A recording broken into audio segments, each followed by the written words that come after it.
Allez, bonjour à tous. Aujourd'hui, regardez à ma droite, le grand Totor de retour. Ça va, Totor? Ouais, Ça nickel, fait nickel. plaisir de t'avoir pour une fois, pour un petit débrief, hein, tout simple, on est entre Mm. nous. Comment tu vas? Alors, comment tu vas mentalement? Comment tu vas physiquement?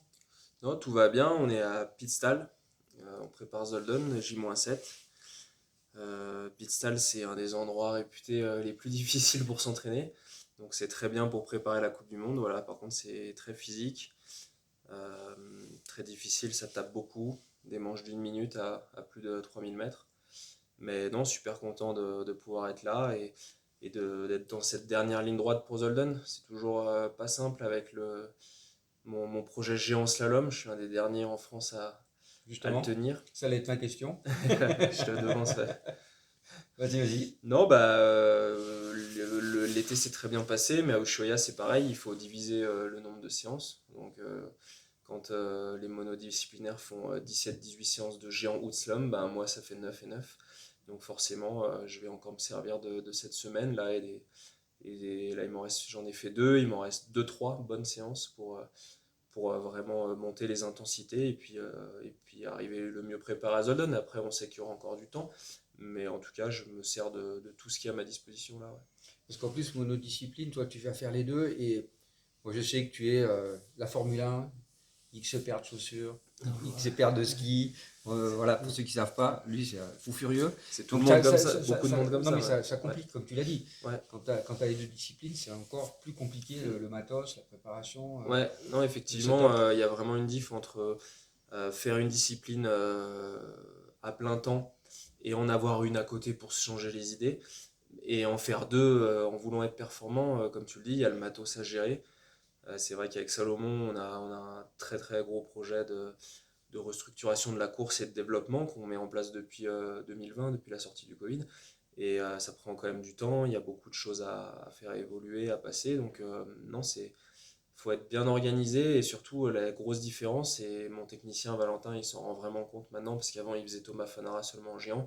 En fait, t'as pas le droit de perdre de journée, quoi. Tu peux pas te dire, oh bah aujourd'hui on verra. Non, en fait, faut que chaque jour que ça avance, et que t'aies des petites avancées pour construire. Donc ouais, non, ça occupe, mais je crois encore en ma capacité à réussir dans les deux disciplines, et je suis toujours autant épanoui en géant qu'en slalom. Donc vraiment, je le prends toujours comme une chance, même si ça demande beaucoup de travail, beaucoup de rigueur. Ouais, ouais, ça c'est clair, avec le matos. Mm, Moi, je te croise au-delà cet été déjà. Là, mm. je t'ai revu travailler.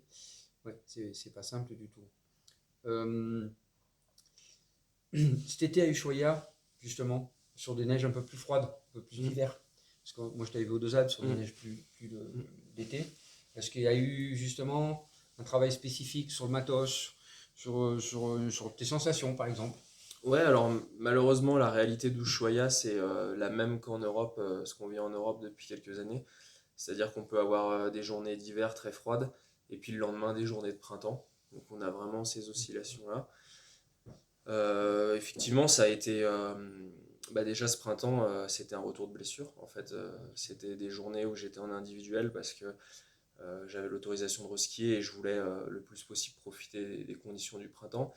Arrivé à Ushuaia, bah, je me suis rendu compte que la marche, elle était encore différente, parce que bah, quand tu skis à l'Iseran ou aux Deux Alpes sur des beaux boulevards faciles, bah, quand tu te retrouves à Ushuaia dans la nuit, déjà c'est une des grosses caractéristiques d'Ushuaia où il n'y a pas beaucoup de luminosité, et des vrais tracés, des pistes qui tapent, bah, forcément il y a eu un temps d'adaptation. Euh, Maintenant, on n'a pas fait non plus tant de glace que ça. On Ouais. aurait aimé en faire un petit peu plus. Et comme je te le disais, bah, les bonnes journées de glace, je les ai fait des fois en géant au détriment du slalom. Mais non, on sait que notre matériel il fonctionne bien dans les neiges d'hiver quand même. Ouais. Et, voilà, j'espère aller en Scandinavie surtout pour faire de la glace pour le slalom Mhm. avant le début des Coupes du Monde de slalom. Et voilà, en tout cas, la difficulté du ski actuel, c'est de s'adapter à toutes les neiges. Et en fait, c'est aussi ça, c'est que chaque jour, on sait pas ce qu'on va avoir. En fait, la veille pour le lendemain, on sait pas. Donc, même on le voit ici à Pitstall, on a eu une neige plutôt une glace qui revenait il y a jeudi dernier. Et puis là, il y a eu un coup de neige, et ce matin, c'est une neige froide, mais qui prend les pieds. En fait, maintenant, il faut être bon partout, s'adapter partout et ça va pour le bonhomme, la technique et puis ce que tu as au pied aussi. Ouais, le setup, ouais. L'affûtage et tout. Justement, tu parlais de géant slalom, et pardon, slalom, moi je revenais un peu sur slalom, tes blessures répétitives, et on sait qu'en slalom, la particularité pour slalomeur, c'est trouver le rythme et la cadence, Mm. la vélocité. Comment tu te sens au retour de blessure? Alors, je suis passé par différentes phases. Aux Deux Alpes, j'ai fait un stage spécial slalom avec Fabien et Thomas, les coachs un peu référents. Et vraiment, presque trop bien, je me suis presque un peu enflammé. À ce point-là. Ouais, j'ai trouvé qu'en 3 4 journées, j'avais retrouvé des très bonnes choses. Et puis, bah, au Ushuaïa, j'ai eu un peu plus d'oscillations où je me suis rendu compte que j'avais peut-être vu les choses un peu trop belles. Et de temps en temps, justement, j'ai perdu un petit peu 2 3 repères, un peu de rythme. Donc, j'ai fait des mauvaises courses à Ushuaïa, par exemple. Tu vois, j'ai j'ai- j'ai- j'ai pas réussi à retrouver la bonne musique. Et puis après, sur d'autres journées, ça s'est retrouvé. Donc voilà, c'est le chemin du retour, hein. Des fois, ça va bien, et puis des fois, tu redescends. C'est pas une ligne exponentielle. Et, et voilà, j'ai encore ce fameux stage en Scandinavie pour mettre encore beaucoup de rythme. Mais globalement, j'étais content de toute l'évolution de Ushuaïa, où le slalom, effectivement, de toute façon, il n'y a pas de secret, il faut en faire. Et puis, il y a vraiment cette musique et puis cette justesse à trouver que des fois j'avais perdu un petit peu mes repères. Mais en géant, c'est un peu pareil, hein, Ouais, finalement, ouais, tu c'est pas vois. sur le même cours, Ouais, mais il y a plus. Ouais, en slalom, il y a vraiment ce rythme. Et en géant, c'est plus une musique, tu vois. ouais. C'est difficile à expliquer, Je mais. comprends ce que tu veux dire. Mm, Oui, c'est pas du tout le. mm, Alors justement, géant, parce que tu en reparles. Moi, je t'ai vu ce matin, je t'ai vu aussi ces derniers mm, jours t'entraîner, Zolden. mm. Bon, piste particulière aussi, conditions en général pas des plus simples non plus, mais l'entraînement de pistage, je pense qu'il va vous être bénéfique. Ouais, Parce que il est même ouais, essentiel, je ouais, pense. ça correspond bien. Alors, du coup, Shalom, on a vu, géant, tes sensations avec ton matos, avec toi, et puis après on parlera de ce règlement FIS là Mm. pour les départs de Coupe du Monde. Non, géant, c'est pareil qu'en slalom, l'évolution que j'ai eue dans l'été. Pareil, toujours un décalage entre ce que tu fais sur les glaciers et puis c'est quand tu arrives à Ushuaïa.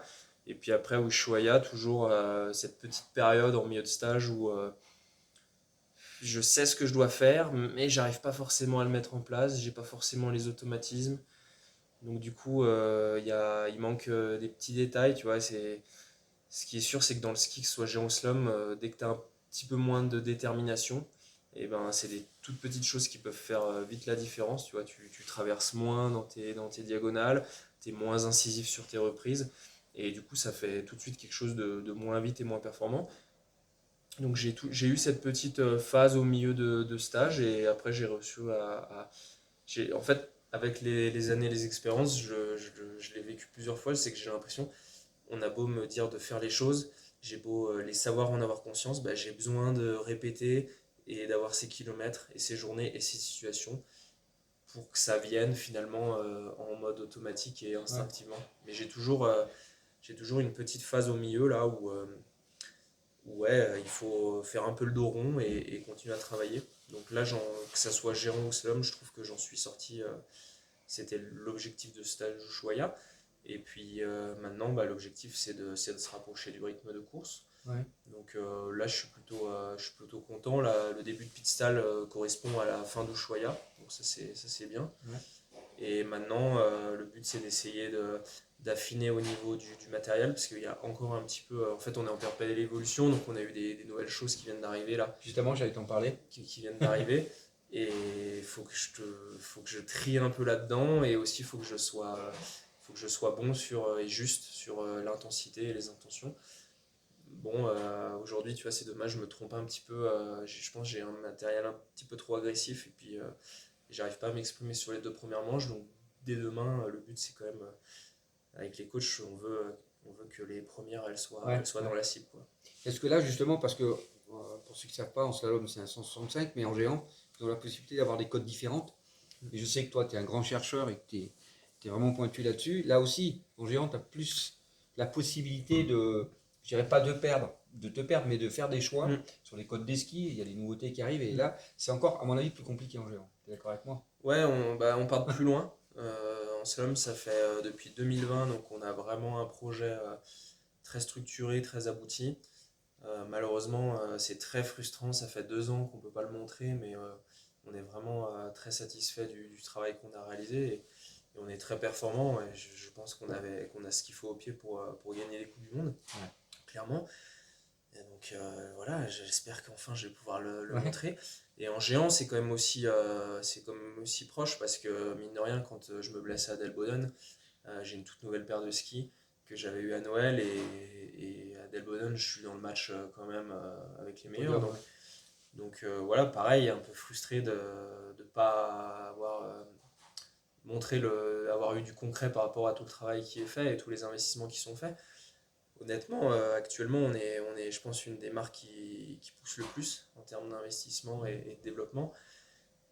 Et en géant, effectivement, il y a plusieurs tailles de ski. Justement, Ouais, c'était ça. mais C'est que... ouais, Alors, le Toton mais là-dessus. pas pour moi. Pas pour moi. Voilà, il y a eu une grosse mode en 2021 du 198.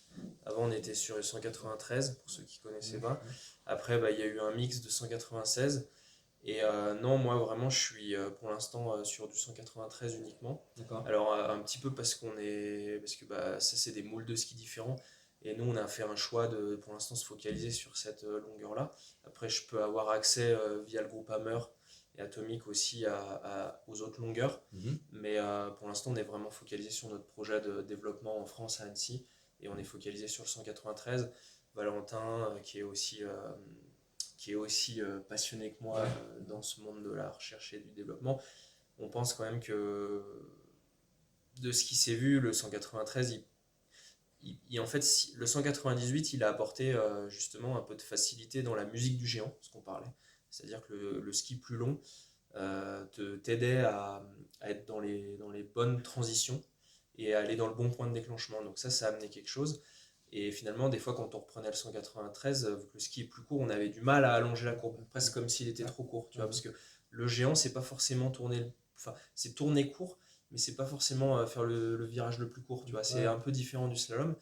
Et justement, on a essayé, nous, de partir de ce constat-là, mais de faire un 193 qui nous amène dans la bonne stabilité, les bonnes transitions, à l'instar du 198, mais qui puisse aussi raccourcir quand il y a besoin. En fait, on a envie le fantasme, c'est d'avoir le choix du roi. Ouais. Tu as envie d'allonger, t'allonges, mais tu as envie d'être court, t'es court. Et, et l'année dernière, c'est un choix que j'ai fait juste avant Zolden, parce que je skiais aussi le 198, et je me rendais compte que bah, le 198, je pouvais être très bien. Par contre, j'avais énormément de mal à m'adapter ou à changer de trim. Et j'avais peur en fait par exemple, sur la partie de mise en action du plat de Zolden qui est du haut, qui est assez charismatique, j'avais peur de pas du tout pouvoir m'exprimer dans cette partie-là. Et je me sentais plus polyvalent avec le 193. Donc c'est pour ça qu'on est resté là-dessus, tout se fait. Il y a d'autres marques qui ont finalement. Il y a eu un désamour du 198, j'ai l'impression de manière générale, mais là on en revoit aussi, donc il n'y a pas trop de règles. En tout cas, ce qui se passe, c'est que si un ski est performant, si on arrive à faire un ski performant et homogène dans une taille, on pourra ensuite le décliner dans les tailles plus grandes pour voir ce que ça dit.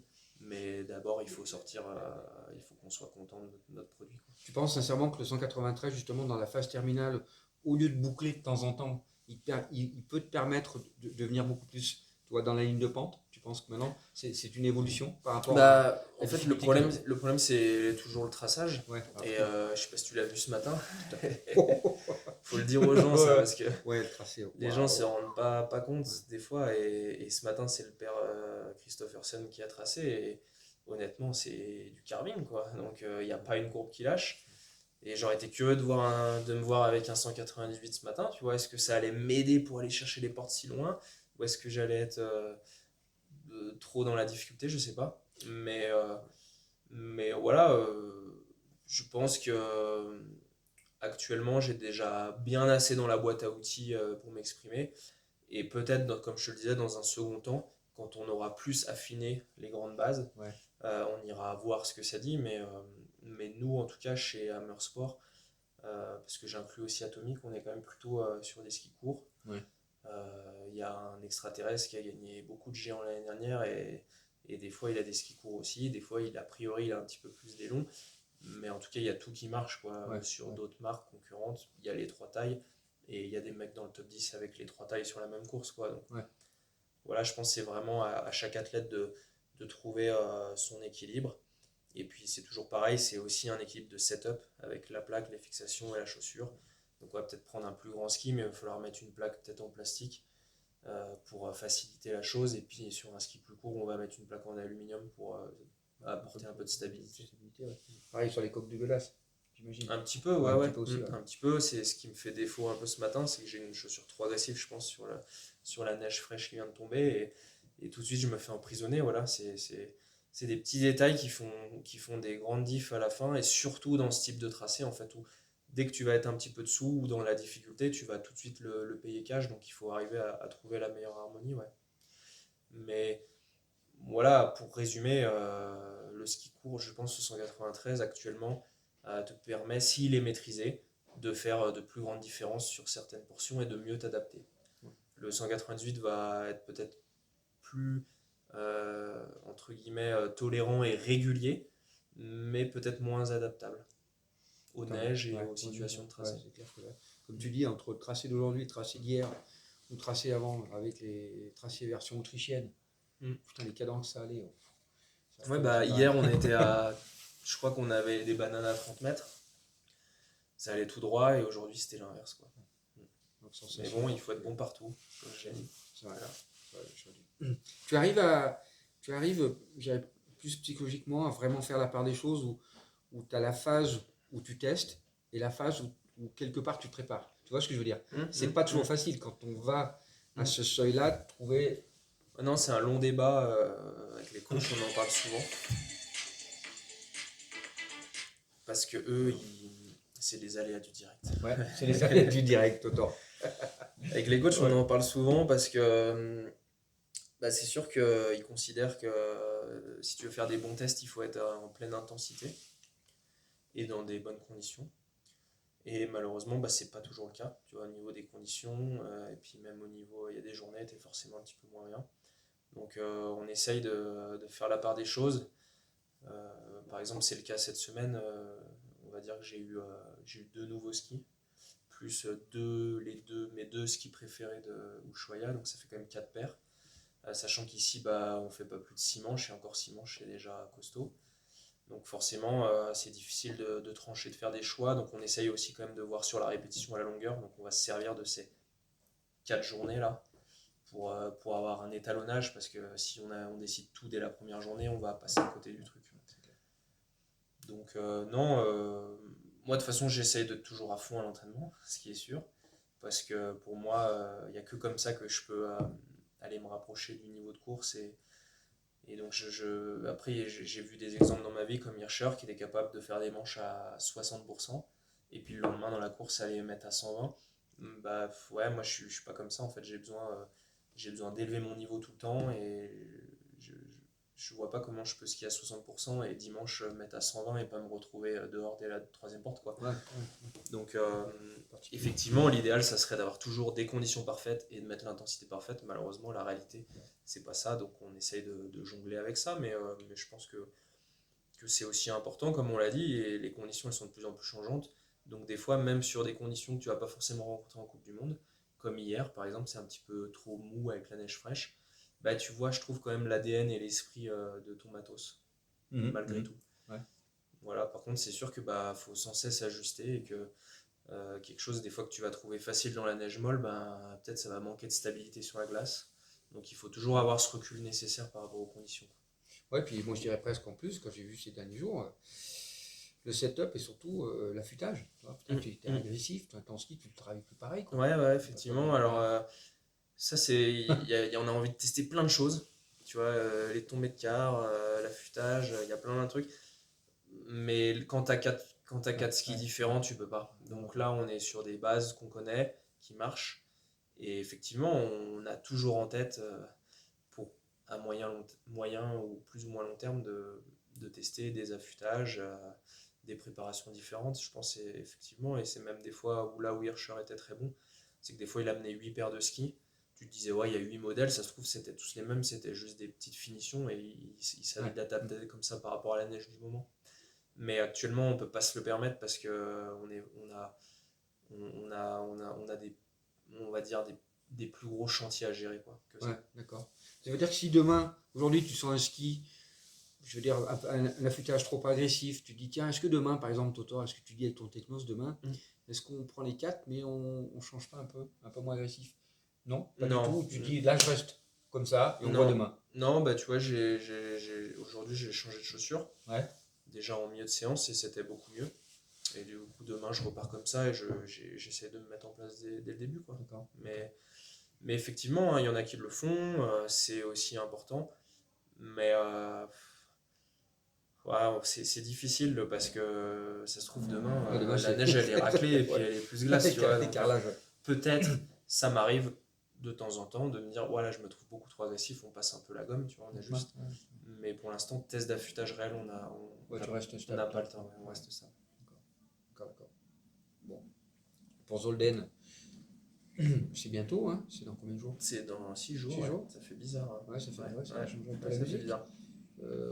On va finir l'interview, puis après on va refaire une petite deuxième concernant le système, la partie sur la FISE. Donc Zolden, là pour ce week-end, alors sincèrement, Totor, entre nous, tu te vois comment? C'est quoi ton objectif? Est-ce que on sait que c'est toujours tôt dans la saison? Tu reviens de blessure, t'as eu machin, c'est quoi Zolden là pour toi cette année? Là, c'est sûr que ça fait bizarre d'y penser, de se projeter. Forcément, il va y avoir des papillons dans le ventre, hein, puis d'avoir du monde, de l'ambiance. À la fois, ça paraît loin et très proche. Comme je te le disais, j'ai envie de profiter encore là. J'ai encore besoin de profiter là des 2-3 séances qui me restent. Mais en ski, il n'y a aucune limite en fait. Donc, j'aime pas souvent me fixer de résultats, de choses comme ça. Je sais que en fait, si je fais ce qu'il faut pour aller vite, tout est possible. Ça, c'est sûr. Je sais aussi que juste avant de me blesser, j'avais retrouvé un très bon niveau. Maintenant, d'un autre côté, effectivement, je reviens de loin aussi. Donc, je suis assez neutre et calme par rapport à ça. Bien sûr que je suis ambitieux, bien sûr que j'ai envie de réussir dès le début. Je me le suis prouvé l'année dernière que c'était possible en finissant 11e.